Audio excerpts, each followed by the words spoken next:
Open, outspoken. It's Ophthalmology Off the Grid, an honest look at controversial topics in the field. I'm Gary Wörtz.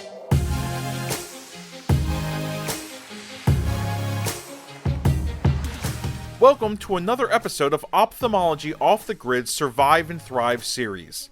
Today, Dr. Gary Wörtz is joined by Drs. Nandini Venkateswaran and Dagny Zhu, and guest Dr. Preeya Gupta for a discussion on private practice versus academia. They talk about which factors to consider when trying to decide which path to take, plus they'll each share their own experiences in navigating this pivotal moment in their careers. Coming up on Off the Grid.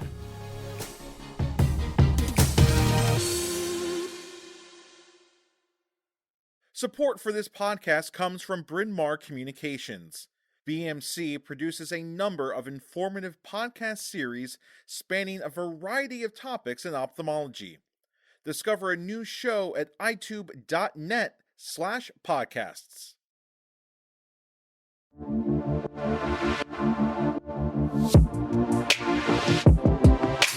Welcome to Ophthalmology Off the Grid, Survive and Thrive series. This is Dr. Gary Wörtz, along with my co-host, Dr. Nandini Venkateswaran, out of Mass Eye and Ear, and Dr. Dagny Zhu at Envision in California. And today we're talking about private practice versus academia. It's a big conversation. A lot of us decide to go in one direction or the other. And we have a very special guest, I have to say, one of my best friends in ophthalmology, Dr. Preeya Gupta. Preeya and I go way back.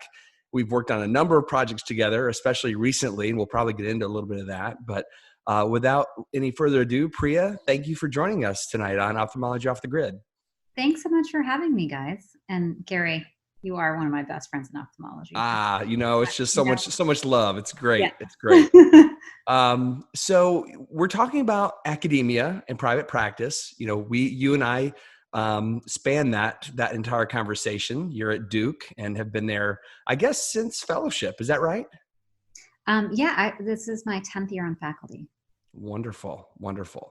So I want to get into really, because this our listenership really spans a wide range, but I feel like a lot of younger ophthalmologists listen to Off the Grid, and probably a lot of ophthalmologists either in medical or pre-ophthalmology medical students or ophthalmology residents, or maybe early career ophthalmologists who are in the middle of trying to decide, what do I do? Should I stay at my institution? Should I go and try and get a real job? At one point in my life, I was going to do an ASOPers fellowship in plastics and stay at the University of Kentucky and be their plastics guy. That didn't end up happening. I changed my mind kind of last minute and decided to go into your segment. But Preeya, I would like to know from you, when did it click for you that academics was going to be the way you started your career? Gary, I think that, sometimes things happen for a reason. And a lot of times it isn't that you magically have all the information that you need to make, the perfect decision at the perfect time. So I did my residency at Duke, and then I did my cornea refractive anterior segment fellowship at Minnesota Eye Consultants with Dick Lindstrom and Dave Harden and Tom Samuelson. And so those are two very different environments. Duke obviously is a major academic institution. As students, we're very comfortable with academic institutions. We know what they're like. It's kind of like where you've been raised. And fellowship was just a very different experience because it's a academically oriented private practice. And so I really got to see kind of both sides. And I think that ultimately, you can't make a wrong decision. The only wrong decision is an uninformed one. And to me, I've always loved being around residents and fellows and teaching and being involved with research. And I think that the way it worked out was just that, there happened to be an opening at Duke after fellowship. And, it's obviously an amazing eye center, amazing collective group of resources. And I think for me, early in my career, I didn't have a strong leaning of, I had to be academic or I have to be private practice. And it really was about being in an environment that would support clinical growth when I wanted to, or academic work when I needed it. And I found that early in my career that the environment that I chose was actually a reasonable balance for that. Nandini, you've recently had to make this decision also. I'd love to know kind of what went in your mind when you were thinking about what do you do when you grow up, if you will? What do you do post fellowship?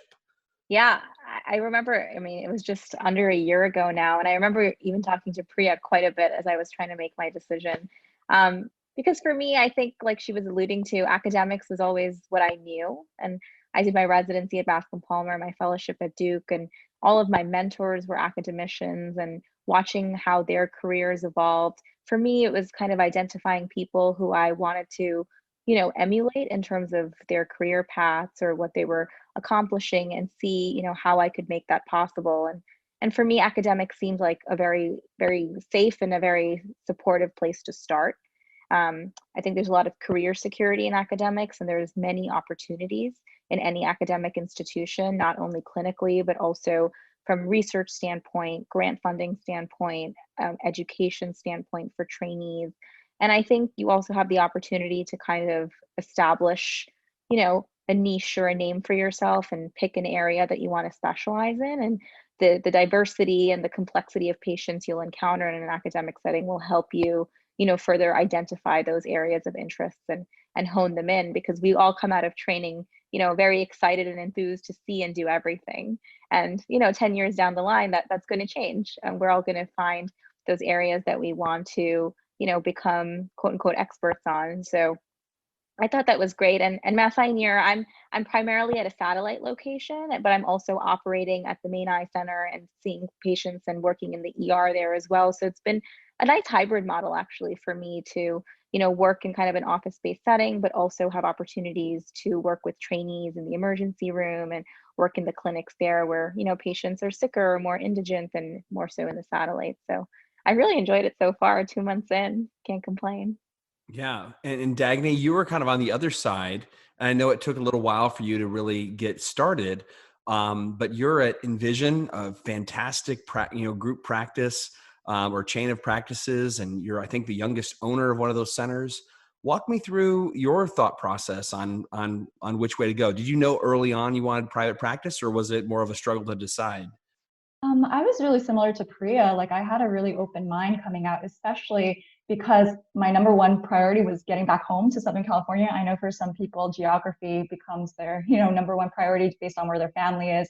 So when you're trying to go back to somewhere that's pretty saturated, your opportunities are a little bit more limited. So I kept a very open mind, and I interviewed basically everywhere: private practice, academia, and Kaiser, which is a large HMO-based hospital system here that's very popular as well. So I sort of got to see a little bit of each. But I have to say, when I found the Envision opportunity, I was scared because, like most residents or new trainees, we get very little exposure to private practice, and all we know is academia.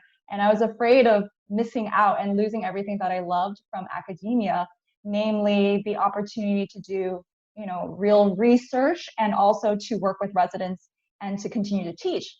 But I will say that I have found that even in private practice, these opportunities are not without, are still within reach. Like Priya said, her fellowship was very, it was a private practice fellowship, but very academically oriented. And so your private practice is whatever you make of it. So for me, I'm actually very interested in doing research. And so I've had opportunities to collaborate with industry and do sort of some of these post-market investigator initiated studies. Some of the surgeons at our centers are doing studies on the Vivity lens that just came out.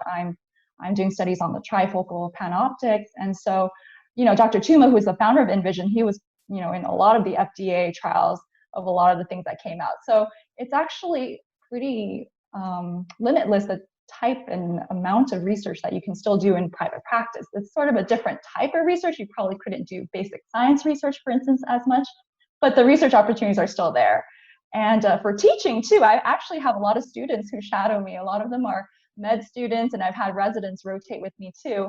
And I recently became a clinical preceptor for one of our neighboring universities, Western University. So I'm a fourth year rotation site for them. So I get to actually have students come in, which is pretty cool. So I get to keep doing that, which is awesome. Yeah. And I want to just take a pause here. To actually, I want to thank our sponsor, Johnson & Johnson. Without them, we're not able to do this. And it's really important that we're able to get these kind of conversations started. And there's a lot of, like I said, residents out there and early career ophthalmologists who are trying to make these decisions. So I do want to thank Johnson & Johnson for sponsoring this. But one thing I found very interesting, because I came into ophthalmology as an outsider. I was exposed to medicine. My father was an internist, so growing up, I was kind of exposed to medicine, but ophthalmology was just kind of this weird field I didn't really know too much about. And it seems in other fields of medicine, the thought leaders really come from academia. It's not to say that that's not the case in ophthalmology, but I feel like it's pretty well balanced with some private practice doctors like Dr. Dick Lindstrom, and some others who are out there, Steve Slade, Eric Donenfeld, Warren Hill, the list goes on. There's a number of private practice ophthalmologists who are really kind of at the top of the KOL or thought leader board. And it is really interesting that private practice can be as academic as you want to make it. When I got out of residency, I really just wanted to go do surgery. I mean, people who know me, if you spent much time around me, I like to cut, I like to do cataract surgery. I just like to, be efficient and make the most of my time in the operating room. And I really strongly focus my efforts that way. But it wasn't too long when I was in, private practice that a lot of the intellectual curiosity that was fostered and developed through undergrad, through medical school and residency, because I was doing research all the way along, not necessarily because I loved it. It was more of, I felt like I kind of needed to do it. But that muscle, you sort of build those muscles or whatever it is.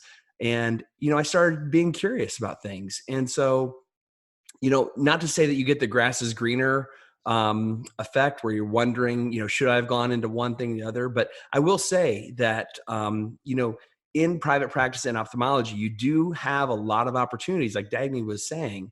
As a matter of fact, Preeya and I just recently published a paper together.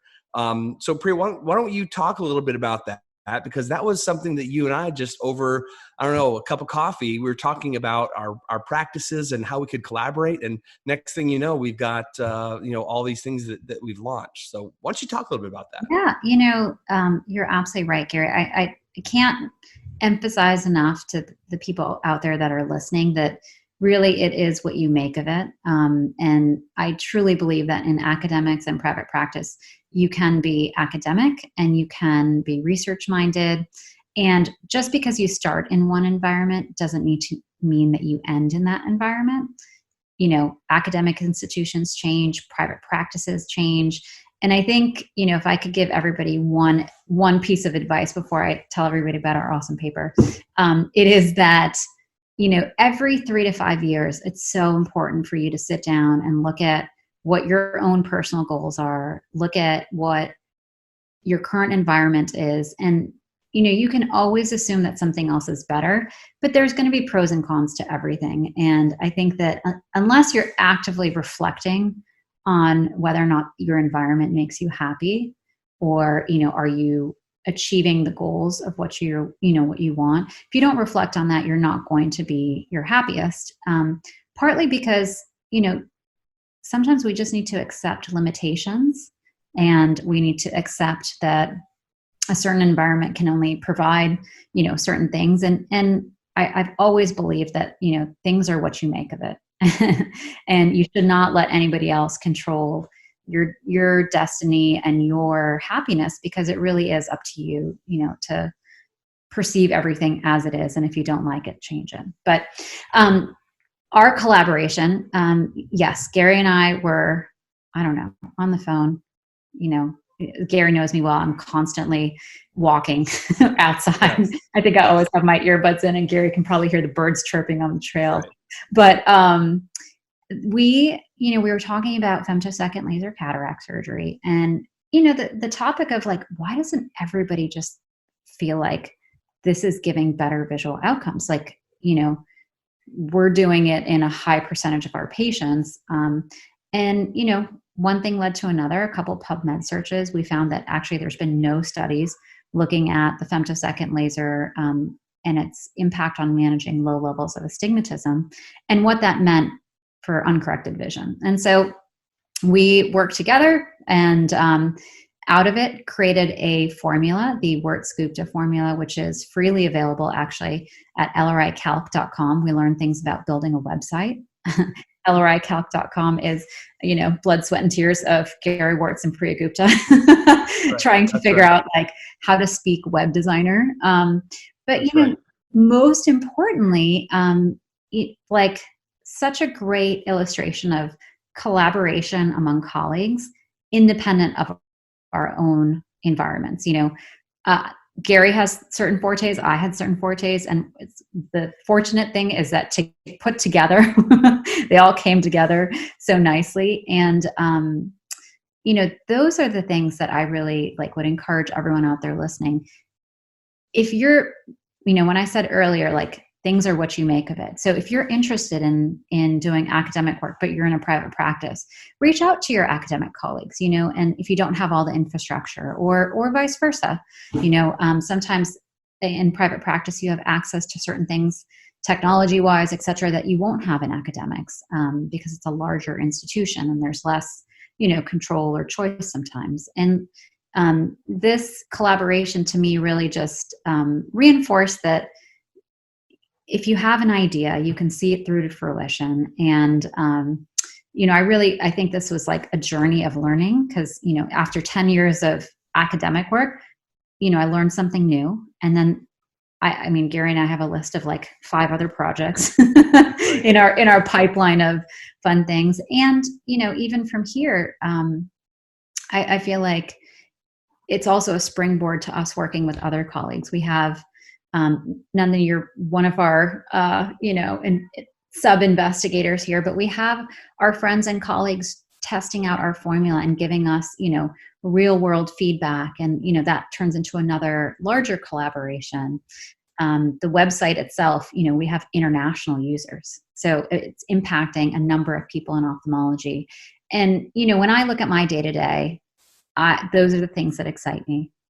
Working, surrounding myself with people that are like-minded, that, have a high bar for excellence, that value taking great care of their patients. And I know that about myself. And so, if I'm not in that environment, I change it, or I try to put those pieces together so that, I can be happy with my day-to-day. And I think academics, private practice, there's so many shades of gray in between that you really can make things to what you want. Yeah, I also think that sometimes as ophthalmologists or, high performing individuals in general, we probably put a lot of pressure on ourselves to try to be excellent at everything. And I do think sometimes we don't leverage the friendships that we have where, Priya was so helpful to me in this process of, hey, let's think about the study design. I had in my mind a study design and goals. And as we talked about it, she really helped clarify my thinking on it. And so I was like, wow, it's a really great way that just reaching out to a friend who has strengths in other areas, it made the process so much more productive. And so I think that we're really lucky in ophthalmology that we do have such a collaborative environment between academics and private practice, because it's not that way everywhere. Dagny, what about in your area? With you're in Southern California, you're at a big refractive center. Are you able to collaborate with your local universities or in residency programs, or are you able to collaborate with your partners throughout the Envision network? Mm-hmm. Yeah, absolutely. A lot of us partner together. We are a very large private practice group, so there's surgeons practicing all throughout the West Coast, and so there's ample opportunity for collaborations on research projects. But even with local residents, I have residents helping me with my research projects, and there's an opportunity because you'll discover if you're in private practice trying to do academia, one of the trying to do research, you're trying to one of the logistical issues you try to deal with early on is how do I get IRB approval? That's something I never thought about as a resident because I just went to the university IRB. But once you're in private practice, you realize you got to find an IRB, and there are actually commercial IRBs available which you can apply to, and that's actually what I did. many that I was never aware of before. But the other option is also to collaborate with your colleagues who may be at neighboring universities. So for example, with a resident or something, you can apply through their university's IRB. I'm actually doing some social media projects, which are kind of cool. And, it still needs an IRB for some simple stuff we're looking at, but I'm working with some residents up in Canada, and they actually went through their University of Toronto IRB to get it approved really quickly, much faster than I could get probably from a university down here. So yeah, there's just different opportunities, definitely. Logistically, it helps to collaborate with an academic center for sure. Yeah. And Nandini, you're at the Mecca, you're at Mass Ioneer. You got access to so many fun technologies. What's it been like starting out in academia? Any surprises? Has it been about how you thought it would be? Anything you're enjoying especially? I think a lot of it's learning to navigate how many resources you have at your disposal. It's actually quite overwhelming to start off because you're trying to figure out what area do you want to focus on, what sort of research do you want to do. And a lot of research comes from your clinical practice. So for me, a priority has been kind of building my patient base. So, I could identify conditions I want to study or think of ways, potentially to implement new technologies and do investigator initiated trials. And so, but one of the best things has been able to pick the brains of so many smart people around me. Even if it's like a 5-minute conversation in between OR cases or setting up a meeting with the head of my cornea service, just trying to get a sense of what was your career path like? How did you decide what you were going to do when you started? You have a lot of free time your first, at least 6 months of practice. So that's the time that you can really devote to, writing papers or thinking of research ideas, spending time doing those PubMed searches, to figure out where there's something lacking in the literature. So for me, it's been a lot of just like brainstorming and trying to figure out what it is. And then, hopefully as things get busier and I think of more ideas, things will come into fruition. Preeya, when you are working with your residents, can you tell which ones are going to be bound for academia, which ones are bound for private practice, and then those who could go either way? Are there certain traits that you see in them? It is interesting. I as much as I would like to be able to Look at the predict, crystal ball. yeah, in my crystal ball, there is kind of like what Dagny said, like sometimes the other factors, like where your family is or what geographic areas you want to be in, sometimes that plays a role in decisions. But I think that at least at Duke, a lot of our residents are already fairly academically oriented, and so if I picked solely based on that, now remember I don't get all of them to go into cornea, so I got to try harder, absolutely. Right. But I give all of the residents and our fellows the same advice, which is sometimes you get so stuck on academics or private practice, and I really encourage people not to look at it that way and to look at, so many more factors, right? I mean, how often do we reflect on what's going to make us happy, right? We assume we know what's going to make us happy, but when it comes to a real life decision, like where are you going to live, where are you, going to practice, who are you going to practice with? We spend more time with our coworkers often than we do at home with our families at times. So, those are big decisions. And I don't think that you should necessarily get trapped in I got to pick one way or the other, because knowing what you want and need is really the most important deciding factor. Yeah, I love what you said about how it's really what you make of it. Not all academia is the same. Not all private practice is the same. It's really what you make of your own opportunity. And just numbers wise, I mean, most residents are going to go into private practice. That's just where most of the opportunities are. But that doesn't mean they can't be academic like we talked about. There's lots of opportunities there.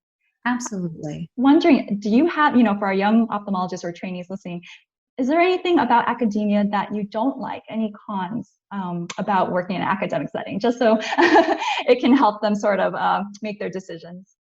Yeah, I think as you get further along in your career in academics, I think that one of the things you'll realize is that they're part of bigger systems, and bigger systems tend to make decisions for the average, right? So on average, how can we get more people happier than not happy, right? So it's not necessarily how can I get Dr. X to be happiest, but it's how can I get, the averages to be, well taken care of. And so that sometimes I think can be difficult because, if you have a specific vision, a specific drive, a specific goal for your patients, or even going down to like products, even specific technology that you want to have access to, unfortunately, you don't always have control over that, things like that. Whereas, if you said, okay, I want to see this many patients in clinic,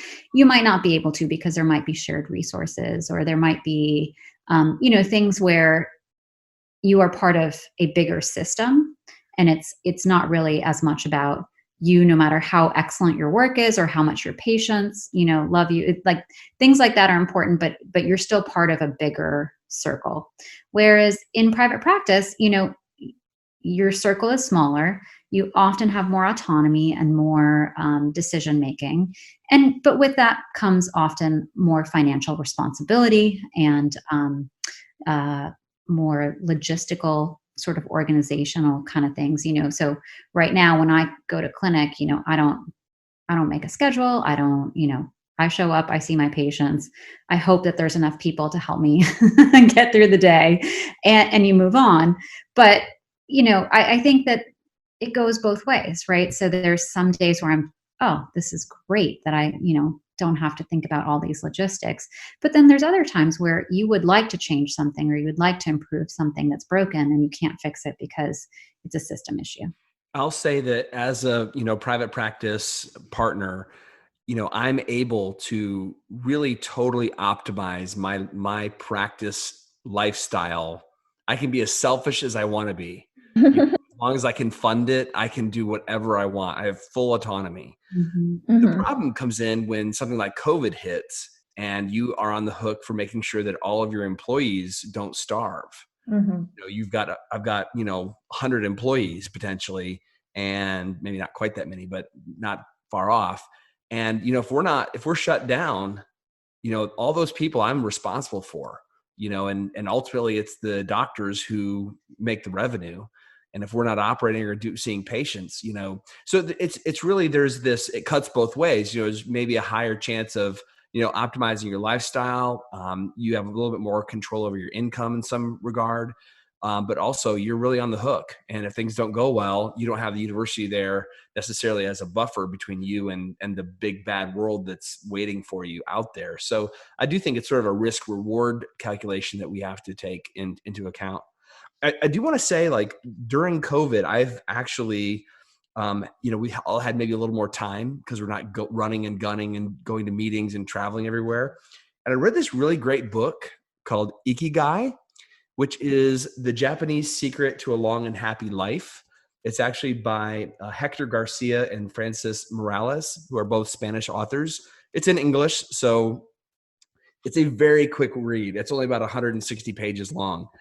For anyone out there who's like in the middle of sort of not a crisis necessarily, but more just sort of a reflecting mood of, am I doing, sort of what I was meant to do? Am I in the right space for myself? Basically, the Ikigai is sort of a combination of what you love, what you can be paid for, what the world needs, and what you are good at. It's sort of at this intersection between passion, mission, profession, and vocation. And, I think a lot of times we just go to work and we don't think too much about our mission or our reason for being alive and our reason for being put on the earth. And, as ophthalmologists, we're working miracles at scale. I mean, as a Christian, like I read the Bible and, Jesus did a few miracles, but the ones that really stood out were basically making the blind man see again. At least that stands out to me. I think about this and like, there are people who walk into I'm not comparing myself, but what I'm saying is sometimes we take it for granted, what we really do. And it's absolutely mind blowing. And if we could do this, 1,000 years ago or 2,000 years ago, we would be considered, like having otherworldly power. Sometimes in the grind of doing a lot of it, though, it wears on you and you don't remember how special it is. So I just want to remind everyone out there, if you're listening to this and you're burnt out or you're trying to refigure out, why you're here doing this, it's okay to take a step back and really think about, the choices that you want to make for yourself. Making a change is, I'm a testament to that. I've been in a number of different practices and I'm so happy now, but that was after, it's like you got to kiss a lot of frogs. So, sometimes where you start is not where you end. And so I think anyone out there listening, you take agency over your own decisions in your life. And, that's, I think, how you figure out, how to make a real productive, meaningful life. So what was the name of that book? Can you spell the title? Yeah, it's Ikigai, Ikigai. The I Japanese, just had it on my Audible. Yeah, it's online. The Japanese Secret to a Long and Happy Life. Very good book. It's mind blowing. Love it. So, Preeya, any final thoughts before we wrap up? I'm excited for all the, future ophthalmologists out there. And I think my only advice to them is don't be paralyzed with the decision. That everything is changeable. Mm-hmm. Truly. Absolutely. There just isn't a thing that you couldn't change if you truly were committed to, fulfilling a goal, an ideal, a practice style, whatever it is that, as you said, Gary, makes you passionate, that makes you excited. That is what you should pursue. And that applies to so many areas in our own lives. But unfortunately, it takes us a long time to realize that. And I really do believe that, if you keep that at the forefront as you're thinking about these decisions, it makes all of the decisions so much less onerous and more palatable, and truly puts the power of, being happy in whatever environment you choose in your own hands. So good luck out there. Wonderful. Bloom where you're planted. I love it. Those are wise words. Yes, Nandini, absolutely. Well, I think we'll just wrap up there. Preeya, Nandini, Dagny, thank you so much. I love connecting, talking with you all, and I always learn and feel like I'm better for it. So thanks again. This has been Ophthalmology Off the Grid, Survive and Thrive, sponsored by Johnson & Johnson. Until next time.